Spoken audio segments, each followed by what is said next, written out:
Sinimulan na sa bayan ng Asingan ang pinakaunang housing project sa lalim pambansang pabahay para sa Pilipino o 4PH program sa probinsya ng Pangasinan ng ating mahal na Pangulong Ferdinand R. Marcos Jr. Inaasahang makakabuo ng inisyal na 288 housing units para sa mga residente ng lugar.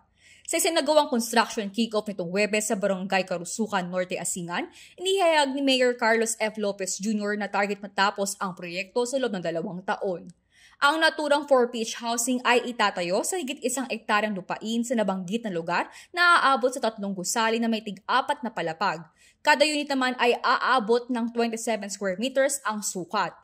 Bukod sa housing units, kasama sa plano ang mga pasilidad tulad ng swimming pool, playground, clubhouse at parking spaces para sa mas maayos at komportableng pamumuhay ng mga residente. Siniguro naman ng lokal na pamahalaan na malapit ito sa sentro ng bayan para madali ang access ng mga residente sa mga pangunahing kalsada, paaralan at health facilities.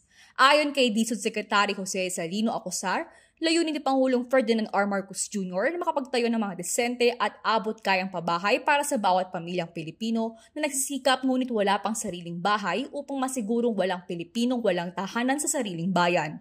Kabilang sa mga dumalo sa groundbreaking activity ay si Vice Mayor Heidi Chua, mga miyembro ng Sangguniang Bayan, mga kapitan at mga kawani ng gobyerno.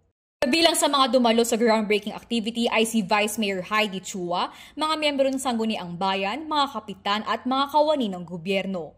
Kasabay nito pagsasagawa ng site visit at inspection sa lugar kasama sina ASIC Daryl Brian Villanueva at Regional Director Richard Venancio Fernando Ziga ng DSUD. Ang 4PH housing project na ito ay bahagi ng pagsisikap ng DSUD upang matugunan ang lumalaking pangangailangan sa pabahay sa Asingan.